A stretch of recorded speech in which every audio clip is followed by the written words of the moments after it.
Sir, we are going to start it. جی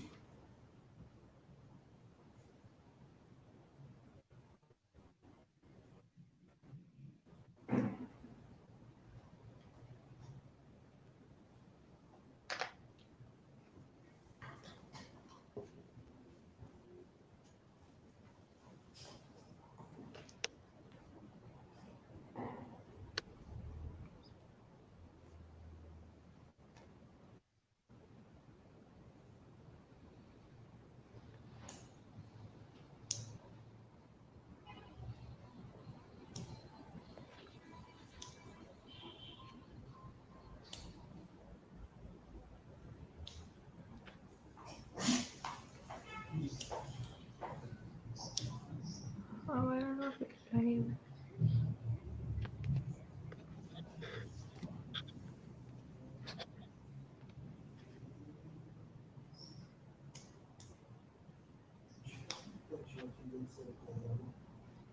अस्सलाम वालेकुम, उम्मीद है आप सब खैरियत से होंगे, बिल्कुल ठीक होंगे। मैं हूं आपकी host Asma Jamshed from the platform of Ilmi city. आज हम बात करेंगे यूथ के हवाले से। यूथ क्या है, उसको कौन से मसाइल हैं, क्योंकि यूथ जो है वो पाकिस्तान का 64% पॉपुलेशन है। तो यूथ एक बहुत इम्पॉर्टेंट रोल प्ले करती है पाकिस्तान में, और हम हमेशा कहते हैं कि नौजवान जो हैं वो किसी भी कौम का सरमाया होते हैं। तो उन नौजवानों को पाकिस्तान में इस वक्त कौन कौन से मसाइल हैं, और उन मसाइल को हम कैसे ओवरकम कर सकते हैं, और वो पाकिस्तान के लिए क्या कर सकते हैं, इन सारी बातों पे आज हम बात करेंगे। हमारे साथ मौजूद हैं सर राहत मुस्तफ़ा। आप टीचर हैं, लर्निंग कोच हैं, उसके साथ साथ आप राइटर भी हैं। Thank you so much sir, आपने हमें वक्त दिया। तो हम आपसे मेरा इसी से हम बात करेंगे नौजवानों के हवाले से। Thank you ji so much sir for your time. बहुत अस्सलाम शुक्रिया वालेकुम। जी। वालेकुम अस्सलाम जी, बहुत शुक्रिया जी आपका। और आज का जो टॉपिक आपने चूज़ किया है और इसकी जिस तरह आपने इंट्रो में बताया 64%, मोर देन 60% यूथ है पाकिस्तान की। और इसमें मैं एक चीज़ ऐड करता चलूँ कि इसका जो ग्रोथ पोटेंशियल है 2050 तक है, यानी कि ये इससे भी और आगे बढ़ेगी यूथ की जो तादाद है, परसेंटेज है। और पाकिस्तान उन खुश नसीब ममालिक में, चंद एक ममालिक में शामिल है जहाँ इतनी ज़्यादा तादाद रेशो यूथ की मौजूद है। जी बहुत शुक्रिया।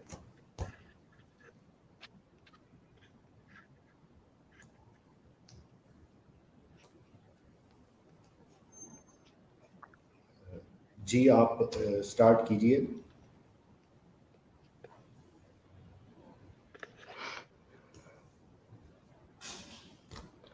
तो सर मेरा पहला क्वेश्चन आपसे ये है कि जी क्या जी आप वाकई समझते हैं कि नौजवान कौम किसी मुल्क का सरमाया होते हैं? जी अच्छा, जिस तरह आपने इंट्रो में बताया और मैंने भी उस बात की तायीद की कि मोर देन 60% हमारी यूथ है इस वक्त पाकिस्तान में। और इसमें बेतहाशा पोटेंशियल है अप टू 2050, 2050 तक इसका नंबर इंक्रीज़ होगा। और ये यूथ जो है इसी तरह मेंटेन रहेगी और इससे तादाद बढ़ भी सकती है और बढ़ेगी डेफिनेटली। अब देखें जी, यहाँ पर मैं आपको ना एक मेटाफोर के ज़रिए से इस आपके सवाल का जवाब देने की कोशिश करता हूँ। एक दरख्त है और वो फलदार दरख्त है, और उस दरख्त को फल भी लगा हुआ है, लेकिन अनफॉर्चुनेटली वो जो फल है उसमें कीड़ा लग जाता है, ख़राब हो जाता है। तो अब जो किसान होगा या जो उसका मालिक होगा जो उसकी देखभाल करता है, उसके पास एक तरीका ये है कि वो उस पर कोई स्प्रे वगैरह करे और फल जो है वक्ती तौर पर कुछ ठीक हो जाए, कुछ ख़राब हो जाए। अगले साल फिर उसको फल लगेगा, फिर ख़राब होगा, फिर स्प्रे करना पड़ेगा। जो समझदार किसान होगा वो क्या करेगा, उस दरख्त की जड़ों को थोड़ा सा खोदेगा और उन जड़ों के अंदर दवाई प्रॉपर मिकदार में डालेगा। जब दवाई मिकदार प्रॉपर मिकदार में जड़ों में जाएगी तो वो जो मसला था कीड़ों का और फल के ख़राब होने का, वो जड़ से ठीक होगा और आने वाले वक्तों में फल भी अच्छा हो जाएगा। अब यहाँ पर मिसाल जो जड़ है ये यूथ है। किसी भी मुल्क की जो यूथ है वो उस पूरे मुल्क की अगर मिसाल हम दरख्त के मानिंद लें और उसकी जो मुल्क की तरक्की है उसको फल समझें, तो उसका फल और दरख्त की नशोनुमा किस पर डिपेंड कर रही है, जड़ पर डिपेंड कर रही है।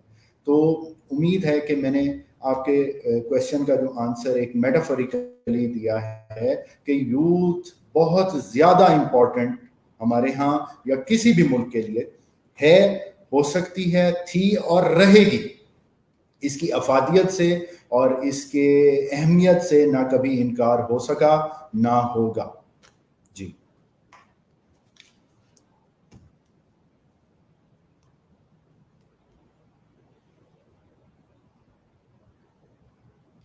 जी मैम, आप सुन पा रही हैं मुझे?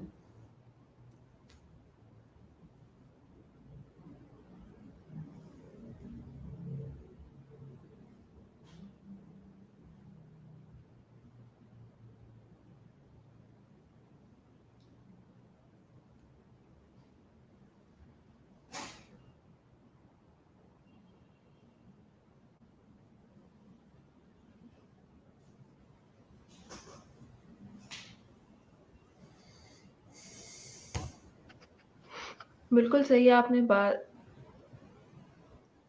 आपने बात की है कि नौजवान जो हैं वो बहुत कीमती असासा होते हैं किसी भी मुल्क का। तो मेरा अगला सवाल इसी हवाले से है कि क्या पाकिस्तान की जो यूथ है उसको हम कह सकते हैं कि वो इस टाइम पे जिस तरह काम कर रही है वो पाकिस्तान का सरमाया है?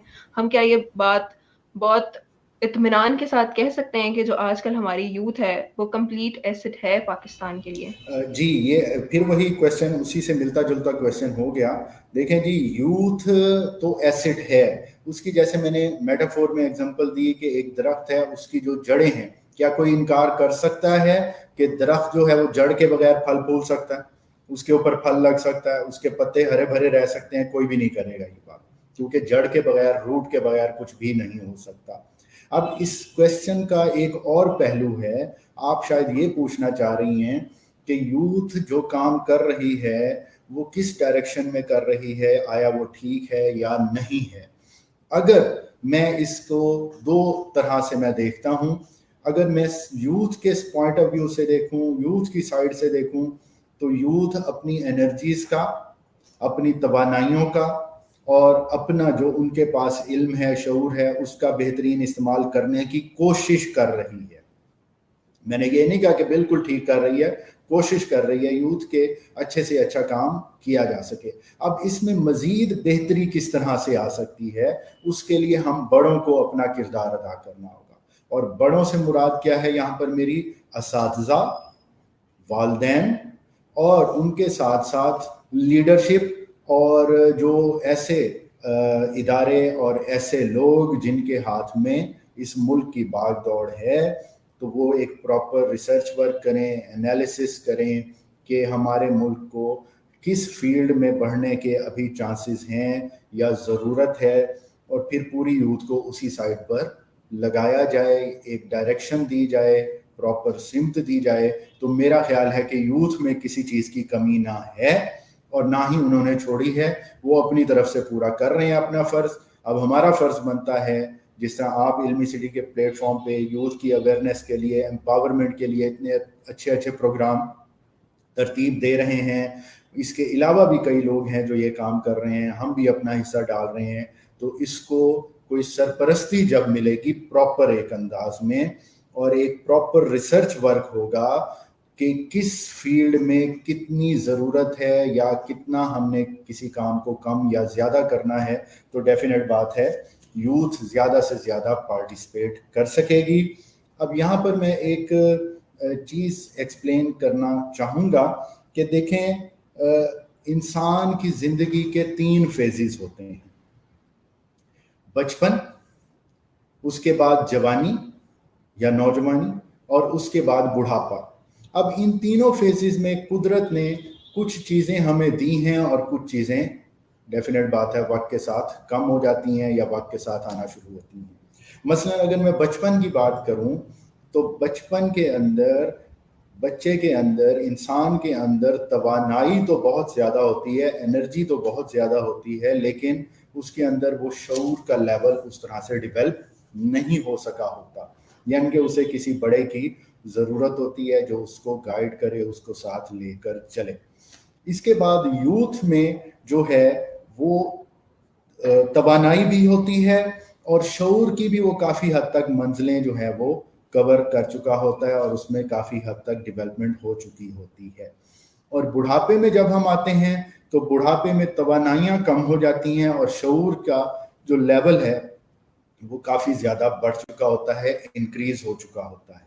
تو اب اگر ہم چاہتے ہیں کہ یوتھ ہماری پازیٹیولی اچھے طریقے سے اچھی ڈائریکشن میں چلے, توانائی اس کے پاس بہت ہے, شعور بھی کچھ نہ کچھ بہتر ہو چکا ہے بچپن سے, تو اگر جو ہمارا بڑا ہے اساتذہ اور والدین اور جن کے ہاتھ میں باغ دوڑ ہے ملک کی, جیسے میں نے پہلے کہا, وہ اپنے شعور سے ان کو ایک ڈائریکشن دیں تو ڈیفینیٹ بات ہے کہ اچھائی کی طرف جا سکتے ہیں. اب یہاں پر میں ایک چیز کہنا چاہوں گا, اب ہم بڑے یہ سوچتے ہیں کہ ہم اپنی عقل و فہم کے ذریعے سے یوتھ کو ڈائریکٹ کر رہے ہیں. ہم ڈائریکٹ نہیں کر رہے ہوتے. میرا جو 15-16 سال کا تجربہ ہے, ہم انہیں ڈسٹریکٹ کر رہے ہوتے ہیں. کس طرح سے؟ ہر انسان کو اللہ تعالیٰ نے کچھ صلاحیتیں اور اس کے اندر کچھ ایبلٹیز رکھی ہیں. ہر بچہ, ہر نوجوان ڈاکٹر یا انجینئر بننے کے لیے نہیں پیدا ہوا خدا کے لیے, اس کو ہمیں سمجھنا ہوگا. ہو سکتا ہے کہ ایک بچہ اچھا میوزیشین ہو سکتا ہے کہ ایک بچہ اچھا فوٹوگرافر ہو, ایک بچہ اچھا اینکر بن سکتا ہو, ایک بچہ اچھا استاد بن سکتا ہو. جب ہم اس کو اس کی مرضی کا کام نہیں کرنے دیں گے تو میرے خیال میں کسی کو اس کی صلاحیت سے ہٹ کر کوئی کام دینا بھی ظلم ہے. اور یہ میں نہیں کہتا, یہ حضرت واصف علی واصف فرماتے ہیں کہ آپ نے کسی کی صلاحیت سے بڑھ کر یا اس سے ہٹ کر اس سے کام لیا تو وہ بوجھ ہے اور وہ ظلم ہے. جی بڑی اچھی آپ نے ایک بات کی یہاں پہ کہ والدین کو نہیں یا کسی بھی انسان کو یہ دوسرے پہ نہیں کرنا چاہیے کہ وہ کیا کرے, اور اپنی زندگی میں کسی اور کو اجازت نہیں ہونی چاہیے کہ وہ ڈیسیژن لے. لیکن ڈیسیژن میکنگ کی بات تو آتی ہے جب آپ تربیت کے بعد میں آتا ہے. ہم کسی بھی ڈاکٹر یا انجینئر تو زندگی کے تقریباً 12-13 سال بعد کی ہم بات کریں گے. اگر ڈاکٹر انجینئر بننے کی بات ہو تو پہلا قدم جو ہوتا ہے وہ تربیت کا ہوتا ہے.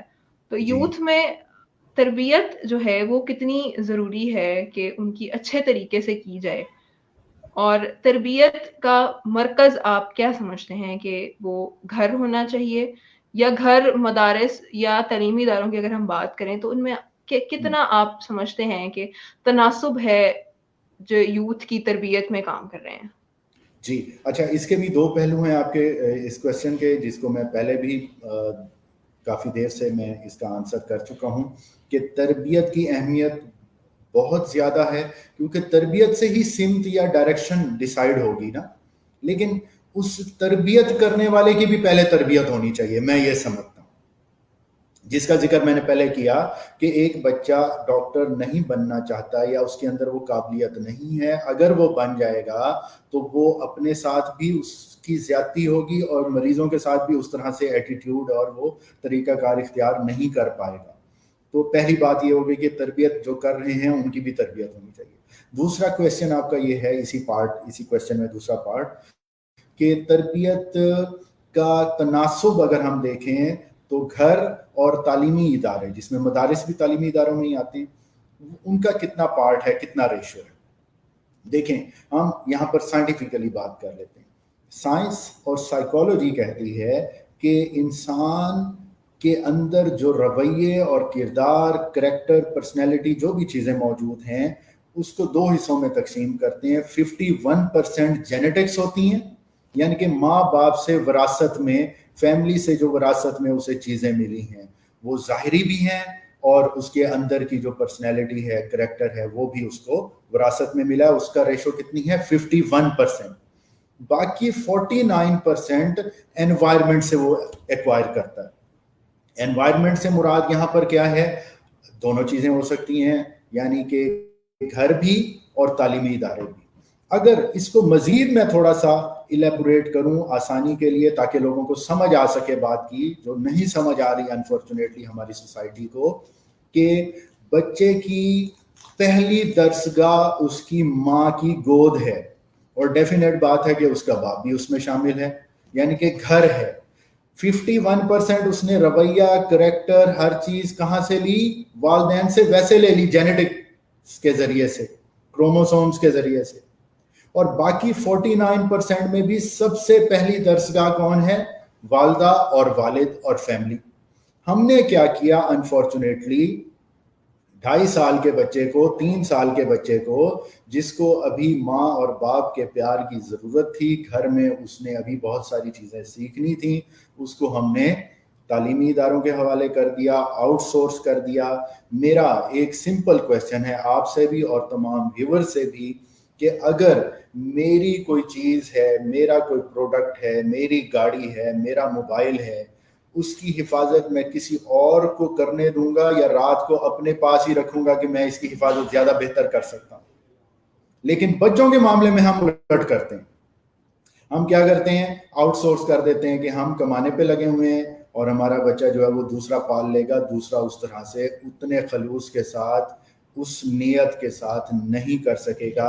यहाँ पे डायरेक्शन खराब हो रही है। हम ये समझते हैं कि हमने पैसा कमा के बच्चे को दे दिया, फीसें भर दी, गिफ्ट ले दिए, तो बच्चे की तरबियत हो गई। तरबियत हमें खुद करनी पड़ेगी जी। तो इस हवाले से अगर देखा जाए तो घर का बहुत ज्यादा किरदार है। मैं ये सारी बात करना चाह रहा था जी। बिल्कुल आपने सही बात की। और आजकल हमारे माशरे में जो रुझान शुरू हुआ हुआ है ट्यूशन सेंटर्स जी का, तो वो तालीमी इदारे के साथ वापस आके भी हम उतनी उनसियत नहीं पैदा कर पाते किसी भी बच्चे के साथ। तो ये बात आपने बिल्कुल दुरुस्त की है कि जो घर जो पहली दरसगाह होना चाहिए, वो उस दरसगाह में बच्चा उतना वक्त ही नहीं जी गुजारता जो उसकी पहली जी दरसगाह है। तो ये यकीनन मुमकिन नहीं है। तो हम यूथ को पाकिस्तान से रिलेट करें या किसी भी यूथ को उसकी कंट्री से रिलेट जी करें, यहाँ यकीनन हम पाकिस्तान की बात कर रहे हैं, जी हाँ। तो उसमें हुब्बुल वतनी का अंसर कितना ज़्यादा है? या हम किसी भी इंसान को हुब्बुल वतनी कैसे सिखा सकते हैं? या ये एक फितरी जज़्बा है या इसको सिखाया जा सकता है? जी अच्छा, इसका आखिरी पोर्शन का मैं पहले जवाब दूंगा। डेफिनेटली हुब्बुल वतनी या मोहब्बत या जो भी रुग़बत है किसी भी चीज़ के साथ, ये फितरी जज्बा तो है।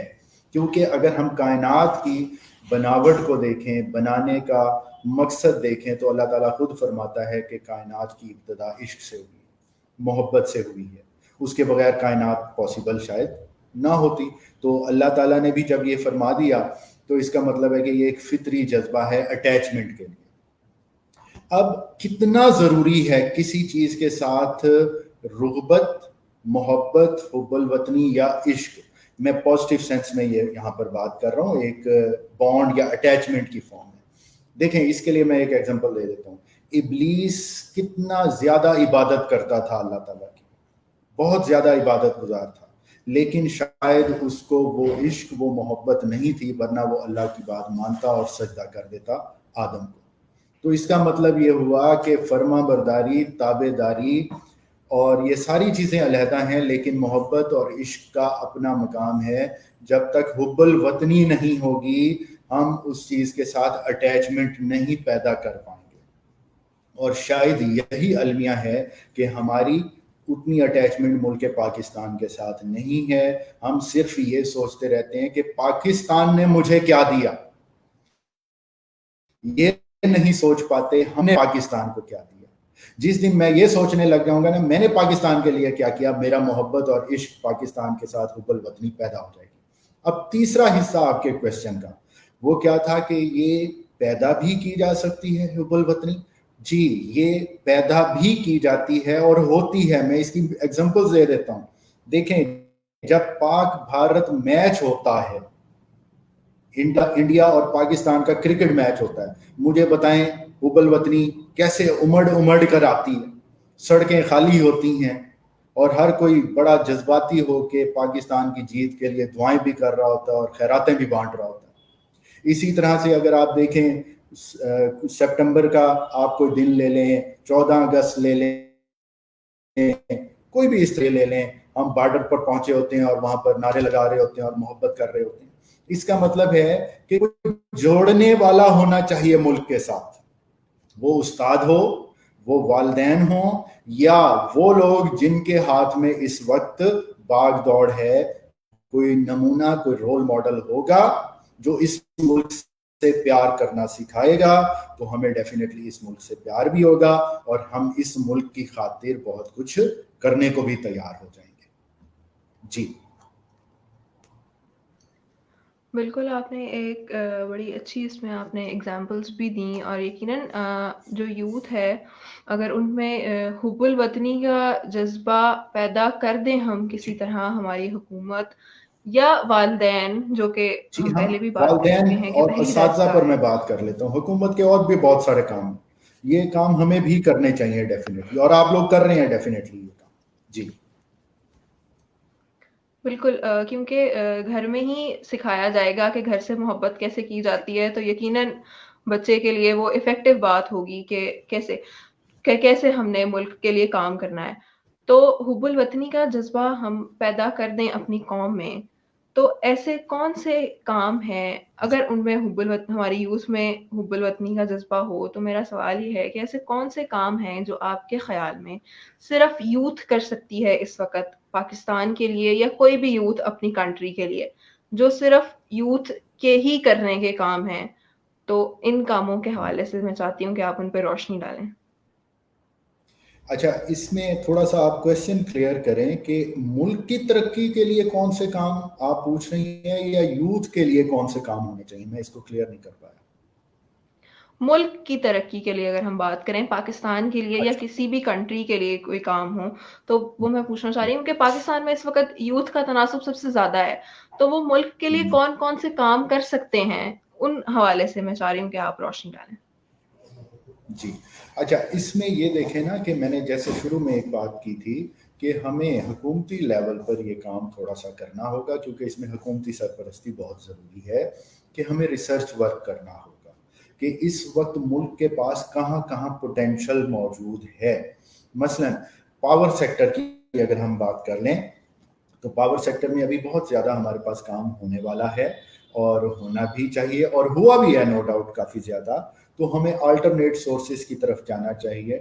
تو ابھی ہم جس طرح ہائیڈرو پاور اور جو پیٹرو کیمیکل پر فیول جلا کر اور انرجیز پیدا کر رہے ہیں، ہم سولر کی طرف کیوں نہیں شفٹ ہوتے؟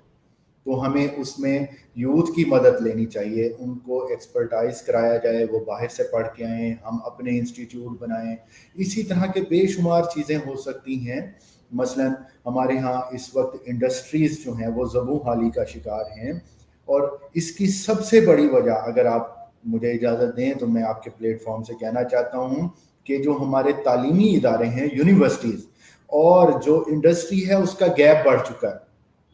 ہماری انڈسٹری کو کیا ریکوائرمنٹ ہے اس کا بالکل ایکڈیمیا کو نہیں پتا، اور وہاں پر بالکل انٹائرلی ڈفرینٹ وے میں ریسرچ چل رہی ہے.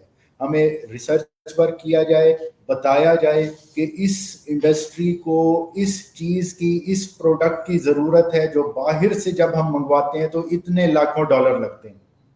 اگر ہم لوکلی بنا کر پروڈیوس کر لیں تو اس میں وہ زر مبادلہ بچے گا ہمارا.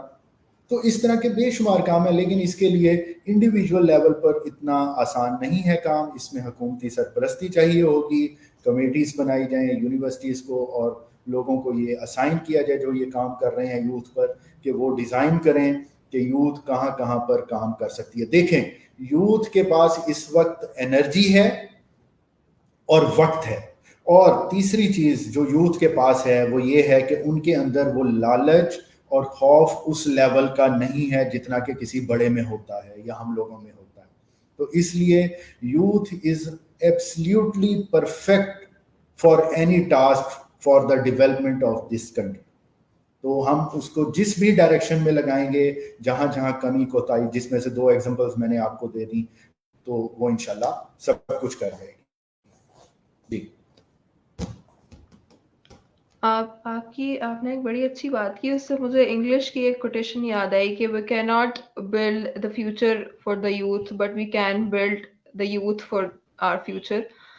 تو بات بالکل یہی ہے کہ ہم یوتھ امپاورمنٹ کی طرف جائیں. یوتھ امپاورمنٹ کی طرف اگر ہم چلے جائیں تو یقیناً پاکستان بہت ترقی کرے گا.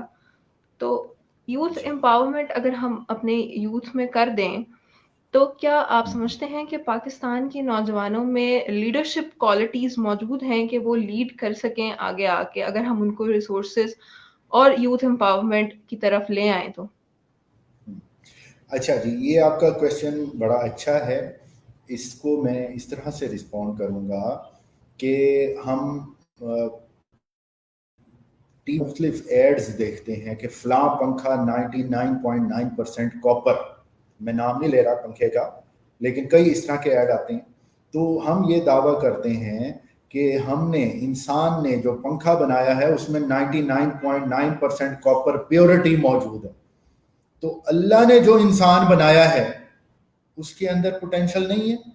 استاد اور والدین اور معاشرہ کیا کہتا ہے، تو تو ہے ہی نکما، تو تو کچھ کر نہیں سکنا، تو ریڈی لانی جے. کیوں ہم اس کو پیسے میں توڑ رہے ہوتے ہیں؟ اس کی امپاورمنٹ، اس کی کوالٹیز ہوتے ہیں. اللہ نے مکمل بنایا ہے انسان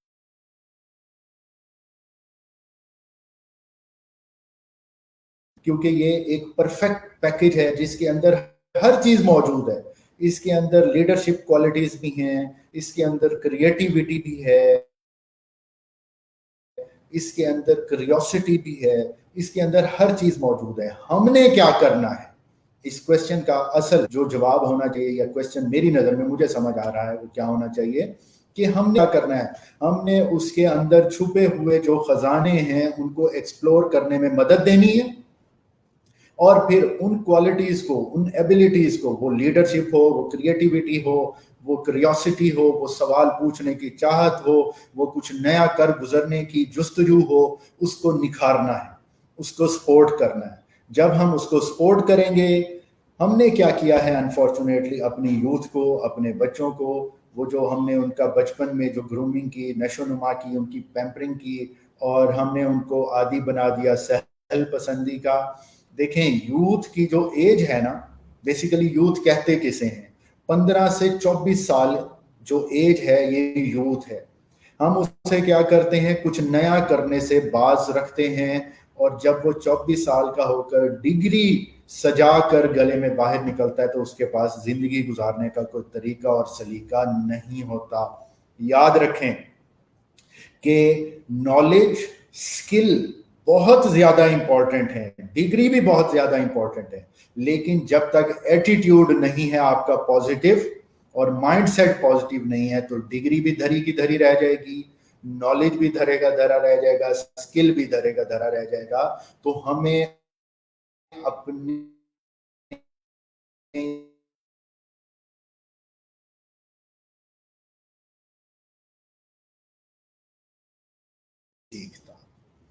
عمل سے سکھانا ہوگا اور ان کے اندر کوالٹیز کو نکھارنا ہوگا. جی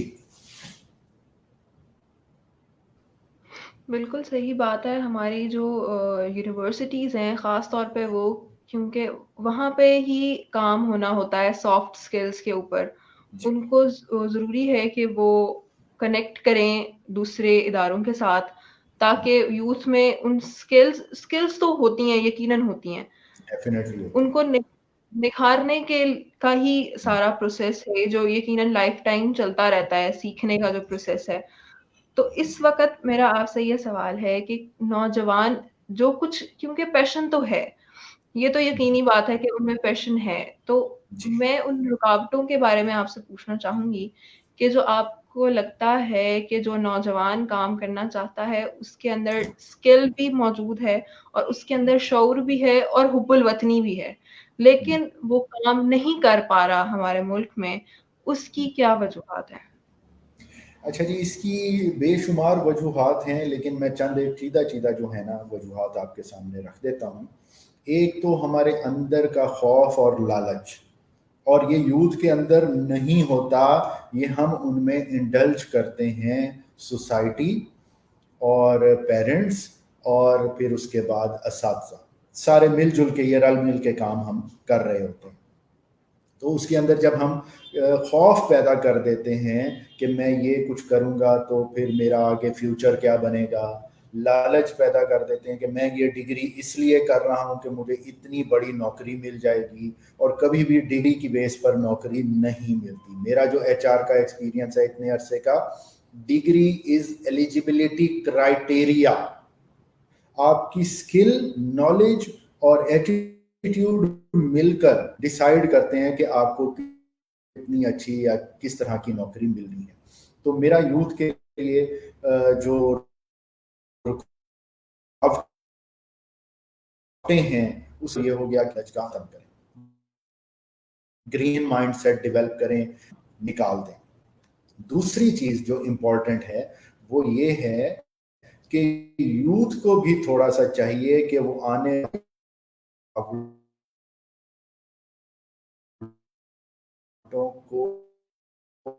समझें कि हम एक प्रॉपर डायरेक्शन में चल रहे हैं और हम कुछ कर गुजरेंगे, और ये निशानियां हैं अल्लाह की तरफ से कि ये तुम्हारा रास्ता बिल्कुल ठीक रास्ता है। देखिए, हमने सिराते मुस्तकीम को भी शायद उस तरह समझ लिया मानों में कि बस सीधा रास्ता। सिराते मुस्तकीम ये है कि इसमें रुकावटें भी आएंगी, मसले भी आएंगे, उतार चढ़ाव भी आएगा, उसको अबूर करना है। सीधा रास्ता तो वही है जिसमें रुकावटें आएंगी। और फिर हम अपनी पेरेंटिंग और परवरिश और टीचिंग के दौरान बच्चे के अंदर शायद कहीं एहसास से कमतरी पैदा कर देते हैं कि तुम कुछ नहीं कर सकते, और जूं जूं वो बड़ा होता है उसके अंदर ये ख्याल, ये सोच पनपना शुरू कर देती है कि मैं कुछ नहीं कर सकता। इसके लिए मैं एक एग्जांपल देना चाहूँगा जल्दी जल्दी से, कि हाथी का बच्चा होता है ना छोटा, उसको एक जंजीर से बांधा जाता है मजबूत किस्म की, और वो जो है बड़ी कोशिश करता है, तगदो करता है, बच्चा होता है ना, उसके अंदर अभी क्यूरियोसिटी है, चीज़ें हैं, वो कोशिश करता है, लेकिन वो उस जंजीर से जान नहीं छुड़ा सकता। जब वो बड़ा हो जाता है तो उस जंजीर का इतना आदी हो जाता है कि खाली उसके पाँव में जंजीर होती है, वो बंधी हुई कहीं नहीं होती, या इवन रस्सी भी बांध दी जाए, वो इतना मजबूत हो चुका होता है कि थोड़ी सी कोशिश करे तुड़ा सकता है उसको, लेकिन वो नहीं करता, क्योंकि अब उसके दिमाग में, उसके जहन में वो जंजीर लग चुकी होती है। तो मेरा बड़ों को पैगाम है कि खुदारा बच्चों के जहनों में वो जंजीरें मत बांधें, क्योंकि इस वक्त मुझे जो नजर आता है वो यही है कि यूथ की सबसे बड़ी रुकावटें हैं जो मैंने अपने अमल से, अपने किरदार से, अपनी सोच से अपने बच्चों के जहनों में लगा दी।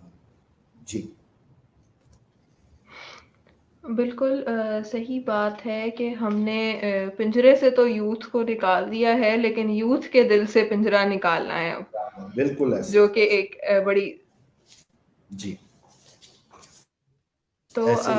हम अक्सर ये सुनते हैं कि असातिज़ा और वालिदैन के भी से भी अक्सर ये सुनने को मिलता है कि हमारे बच्चे जो हैं वो ख़राब हो गए हैं, या वो उस तरीके से नहीं आउटपुट दे रहे, तो यही सुनने को मिलता है कि हमारी यूथ जो है वो ख़राब हो चुकी है।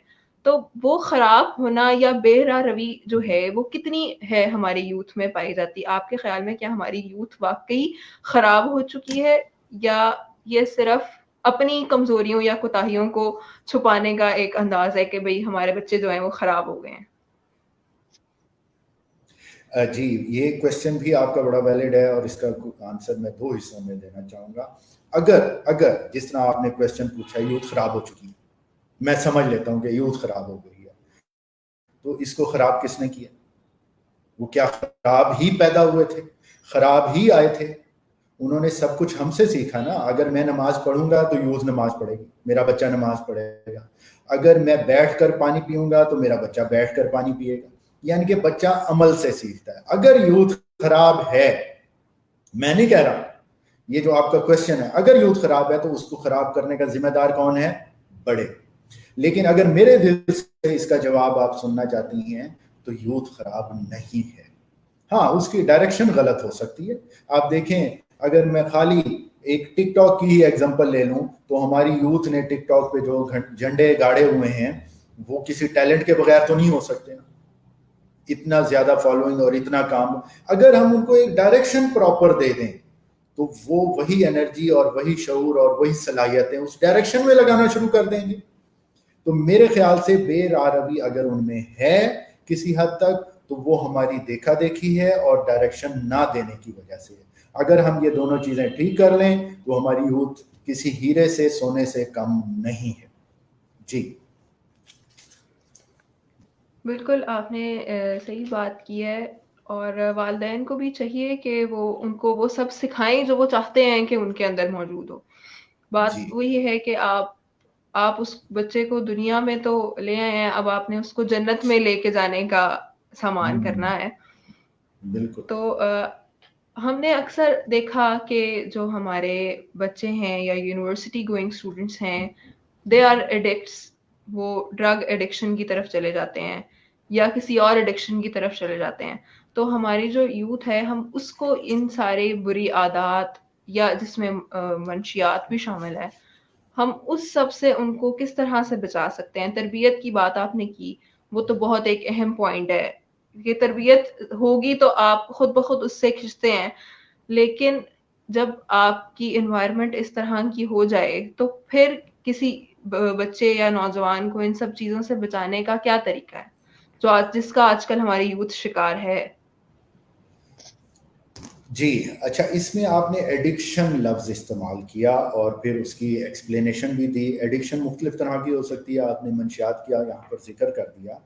تو اس کے لیے نا ہمیں تھوڑا سا مینوفیکچرنگ آف ہیومن بینگ کو سمجھنا ہوگا. انسان کی جو بناوٹ ہے نا، اگر ہم اس کو ڈیپ لیول پر سائنٹیفکلی اور اسلامکلی دیکھیں، اسلامک پوائنٹ آف ویو سے دیکھیں، تو انسان ایسی مشین ہے جو کسی نہ کسی کے ساتھ محبت یا اٹیچمنٹ کرے گا، اس کے بغیر نہیں رہ سکتا. بیسیکلی جو ہمارے اندر سافٹ ویئر ہے وہ ایسا ہے کہ ہمیں اللہ سے محبت کرنی ہے. اس نے اس پوری کائنات کو جب تخلیق کیا ہے، یہ میں بڑا ڈیپ آنسر دے رہا ہوں، شاید اس طرح سے سب کو سمجھ نہ آ سکے، لیکن غور کریں گے تو یہ بات سمجھ آئے گی. دیکھیں، جب آپ 2-4 دن اللہ کو یاد نہ کریں، میں صرف مسلمان کی نہیں بات کر رہا، میں پوری انسانیت کی بات کر رہا ہوں، وہ بھی کسی نہ کسی سینس میں یاد کر رہے ہوتے ہیں. آپ دیکھیں مختلف مذاہب کو، تو ایک کنیکشن، اسپرچول کنیکشن، یعنی کہ اللہ نے ہماری مینوفیکچرنگ اس طرح کی ہے کہ ہم نے اس کا عادی ہونا ہے، اس کے ساتھ اٹیچمنٹ رکھنی ہے، اس پر توکل کرنا ہے، اس پر بھروسہ کرنا ہے، اور اسی سے ہی سب کچھ مانگنا ہے اور لینا ہے. یہ ہماری مجبوری ہے یا ہماری ایک بناوٹ ہے. اب مسئلہ ایڈکشن کا آ گیا کہ منشیات کی طرف یا بری کمپنی کی طرف کیوں چلا گیا. دیکھیں، ہم نے اپنی یوتھ کو اپنے ساتھ اٹیچ ہی نہیں کیا، نہ اس کو اس کی سمجھ ہم نے دی کہ تم کون ہو، تمہارا مقصد کیا ہے، تم کیوں آئے ہو اس دنیا میں. نہ ہی ہم نے اس کو اللہ کے ساتھ، اس ہستی کے ساتھ جوڑا، نہ ہی بینگ پیرنٹ میں نے اپنے ساتھ جوڑا. تو دیکھیں، ڈیفینیٹ بات ہے کہ جس طرح ہمارا سسٹم ہے کہ ہمیں 6 گھنٹے بعد، 7 گھنٹے بعد، 4 گھنٹے بعد بھوک لگتی ہے، تو ہم نے ڈیفینیٹلی کھانا کھانا ہی. تو اسی طرح سے جب وہ اٹیچمنٹ پراپر نہیں ملے گی، ایڈکشن کس کی ہونی چاہیے؟ خدا کی ہونی چاہیے، اللہ کی ہونی چاہیے، وہ تعلق ہونا چاہیے. جب وہ نہیں ملے گا تو وہ پھر ادھر ادھر کوئی اور وسیلہ، کوئی ذریعہ ڈھونڈے گا. وہ الکوہل بھی ہو سکتی ہے، وہ منشیات بھی ہو سکتی ہے، وہ بری کمپنی بھی ہو سکتی ہے. اب اس کو کیسے توڑا جائے؟ دوسرا حصہ کویسچن کا آپ کے، اس کو ڈیفینیٹ بات ہے کہ جب ہم سمجھ گئے کہ ایڈکشن بیسیکلی کیا ہے، تعلق کی کمی کی وجہ سے ہے، تو اس تعلق کو استوار کر لیں. وہ تعلق کس کے ساتھ ہوگا؟ پیرنٹس کا اپنی بچوں، یوتھ کے ساتھ، یوتھ کا اپنے ساتھ، اس ذی روح کا اپنی ذات کے ساتھ تعلق. پھر اس کے بعد وہ جو اسپرچول کنیکشن ہے خدا کے ساتھ، گاڈ کے ساتھ، وہ بنانا ہوگا. تو آہستہ آہستہ، لمحہ بلمحہ، دن بدن کر کے یہ باقی ایڈکشنز ختم ہوتی چلی جائیں گی. اور اس میں صبر اور برداشت سب سے بڑی چیز ہے. صبر نہیں کریں گے، انتظار نہیں کریں گے، تو پھر یہ کنیکشن پھر پراپر انداز میں بحال نہیں ہو سکے گا. جی یہاں پر ہمارے ساتھ کومنٹس میں محمد عرفان ہے، انہوں نے ایجوکیشنل انسٹیٹیوٹ کے حوالے سے ایک مسئلے کا ذکر کیا ہے. کریمنگ کی بات کر رہے ہیں وہ، کہ جب تک ہم کریمنگ کو ختم نہیں کریں گے یونیورسٹیز یا کالجز سے، تو یقیناً آپ کا مائنڈ اس جی طرح سے بالکل ٹھیک نہیں کہا کھلتا. انہوں نے. آپ اس جی حوالے سے کچھ بالکل ایڈ انہوں نے کرنا ٹھیک چاہیں گے؟ کہا ہے، لیکن بات یہ ہے کہ یہ سارا جو ہم ملبہ ڈال دیتے ہیں یونیورسٹی اور حکومت پر، اس میں ہم نے بھی تو کچھ کرنا ہے نا. हम भी तो डिग्री किस लिए लेने जाते हैं? नौकरी के लिए ही लेने जाते हैं ना, कुछ सीखने के लिए तो लेने नहीं जाते। मेरा यकीन है, मैं क्योंकि खुद उस्ताद हूं, अगर मेरी क्लास में 40 बच्चा बैठा है और उसमें से 20 बच्चे जो हैं वो कहें कि हमने कुछ नया सीखना है, नया पढ़ना है, और सिर्फ हम अटेंडेंस लगवाने के लिए नहीं आए कि कल को डिग्री मिल जाए, तो मैं मजबूरन उन्हें पढ़ाऊंगा और कुछ नया सिखाऊंगा। ये ताली दोनों हाथों से बजती। नो डाउट इस जो है वो इदारों का है, सिस्टम का है, लेकिन हम भी तो उसको बदलना नहीं चाहते ना। हमें डिग्री चाहिए बस, ताकि हम उसकी बेस पर आसानी से कोई नौकरी तलाश कर सकें और वो जो हैंड टू माउथ लिविंग है उसको जारी रख सकें। जी बिल्कुल, आपने ये एक बड़ी अच्छी बात की है कि हमने डिग्री जो है वो पैसे कमाने का ज़रिया एक हमने समझ लिया है। इल्म को, तालीम को हमने एक पैसे सोर्स ऑफ इनकम के लिए जो पढ़ना है वो यकीनन फ़ायदेमंद उस तरह से नहीं हो पाता, जिस तरह से हमें होना चाहिए। यहाँ पे कमेंट्स में हमारे पास रिश्वत और सिफ़ारिश का ज़िक्र हुआ है कि रिश्वत और सिफ़ारिश जो है वो हमारे मुआशरे में बहुत बढ़ चुकी है। तो वो अच्छी क्वालिटीज़, वो सारा कुछ होने के बावजूद अच्छी तालीम, अच्छी तरबियत, अच्छा शऊर, अच्छी तालीम, अच्छी डिग्री, अच्छी सोच, सब कुछ है आपके पास, लेकिन आपको किसी मुकाम पे पहुंचने के लिए फिर भी रिश्वत और सिफारिश की जरूरत पड़े, तो क्या इंसान उससे दिल बर्दाश्ता नहीं हो जाएगा? देखें जी, ये जो हम बातें करते हैं ना, एक तो हमारा आलमिया ये बन चुका है कि हम ना एक कोई मिसाल पकड़ेंगे और जनरलाइज कर देंगे। होता है, ये सारी चीज़ें होती हैं, सिफारिश भी होती है, रिश्वत भी होती है, लेकिन क्या 100% सिफारिश और रिश्वत होती? ऐसा कभी भी नहीं हो सकता, किसी भी सिस्टम में ऐसा नहीं हो सकता। टैलेंट की अपनी कदर है, क्रिएटिविटी की अपनी कदर है, सलाहियत की अपनी कदर है। हम क्या करते हैं, हम गोल अक्सर गलत सेट कर लेते हैं और फिर हम खुदा पर भरोसा नहीं रखते, अपनी सलाहियत पर भरोसा नहीं रखते। मेरा मानना ये है, मेरा यकीन ये है कि अगर मैं एक सिंपल अंदाज में एग्जांपल दूं कि 100 सीटें हैं कहीं है, तो मेरा नहीं ख्याल कि 2 4 5 से ऊपर कोई इस तरह के मसाइल होंगे। बाकी ज्यादातर मेजॉरिटी जो है ना वो क्लियर अपने टैलेंट पर आ रही होती है। अब रहा सवाल डिसहार्ट होने का, तो इंसानी फितरत है, डिसहार्ट होना बनता है, लेकिन इसका एक मुस्बत पहलू भी तो देखा जा सकता है कि ये जगह मेरे लिए नहीं थी, या मेरे अंदर अभी इतनी एबिलिटी नहीं थी कि मैं इस जगह पर बैठ सकता। क्या उसके बाद मैंने अपने आप को ग्रूम किया? देखें, अल्लाह ताला फरमाता है इंसान के लिए वही कुछ है जिसकी उसने कोशिश की। सूरह अल नज्म आयत नंबर 39, इंसान के लिए वही कुछ है जिसकी उसने कोशिश की। अब हम यहाँ पर इस आयत का मतलब भी ज्यादातर जो समझते हैं वो ये समझते हैं कि मैंने डिग्री ले ली, मैंने जो है बाकी बाहर के मामला देख लिए इधर उधर और दिन रात मेहनत कर ली।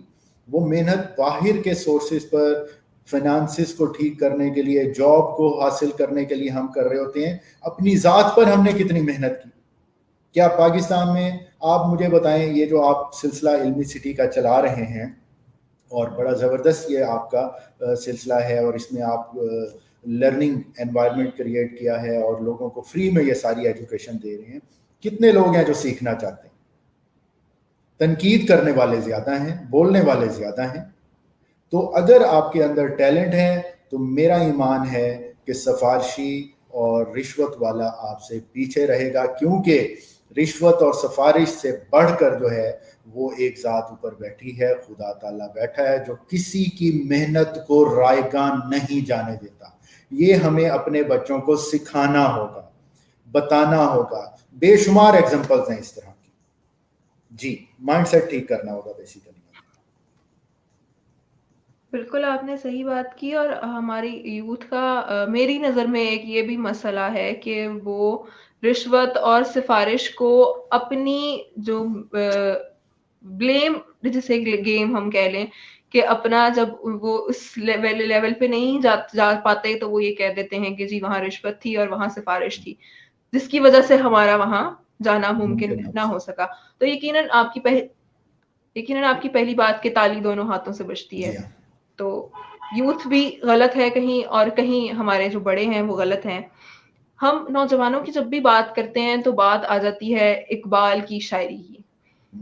तो मैं आपसे प्रोग्राम बस अपने इख्तितामी लम्हात में है, तो मैं आपसे ये जानना चाहती हूँ कि आजकल का जो नौजवान है, आज इस दौर का, इस मॉडर्न दौर का जो टेक्नोलॉजीज़ में पैदा हुआ, जिसने देखा आँख खोलते ही मोबाइल फ़ोन देखा है, क्या हम उस नौजवान को बेदार करने के लिए इकबाल की शायरी का इस्तेमाल आज भी कर सकते हैं?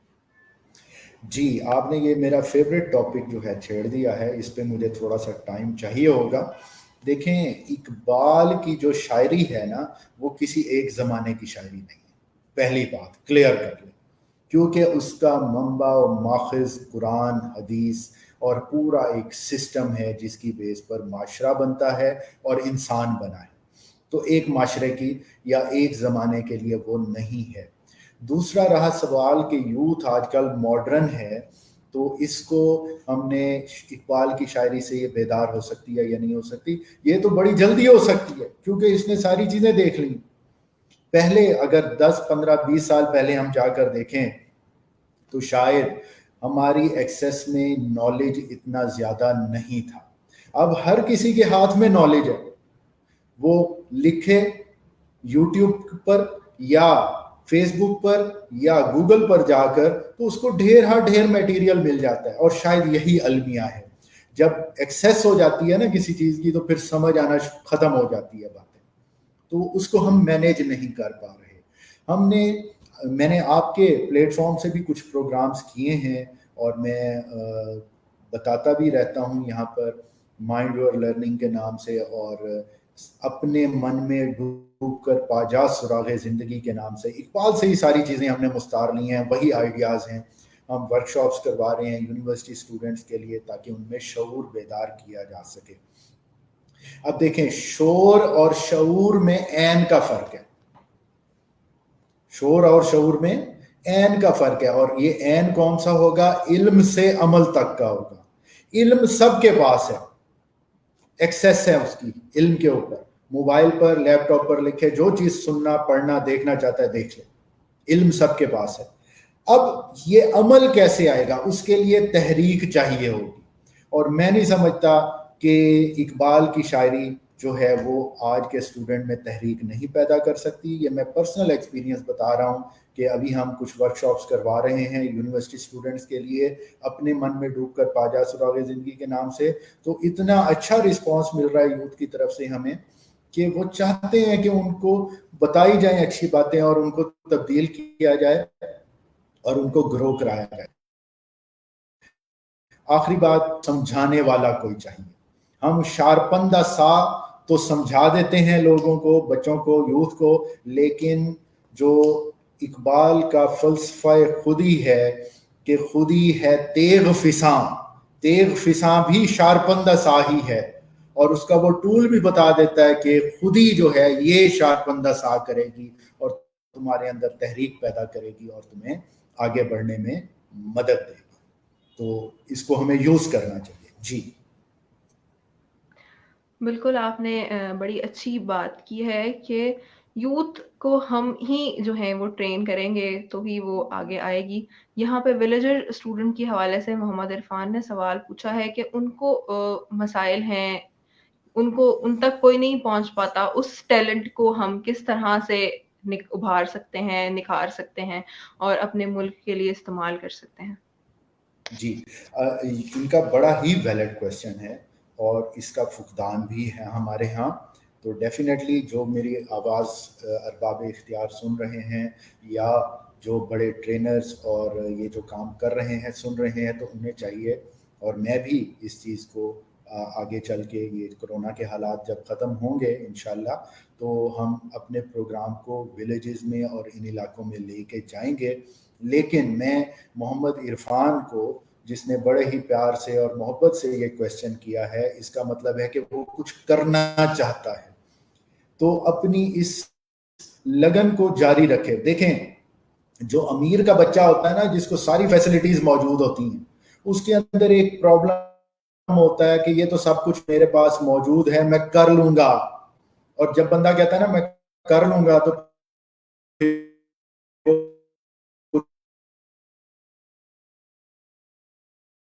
کچھ نہیں کر سکتا. زیادہ قدرت جو ہے وہ ان کی چاہت کو بڑھا رہی ہوتی ہے, ان کے لیول کو بڑھا رہی ہوتی ہے. بس یہ ایک کام کریں کہ اپنی پیاس کو, اپنی لرننگ کی کوسٹ کو ختم نہ ہونے دیں. ایک ٹائم آئے گا کہ یہ بڑے شہروں والوں کا نہ صرف مقابلہ کر رہے ہوں گے بلکہ ان سے کہیں آگے جا چکے ہوں گے. اور یہ بڑے ایکسپیرینسز ہیں اس طرح کے. بس انہوں نے اپنی لرننگ کی کوسٹ کو اور شوق کو ختم نہیں کرنا. انشاءاللہ اللہ تعالیٰ ان کے لیے آسانیاں پیدا کرے. جی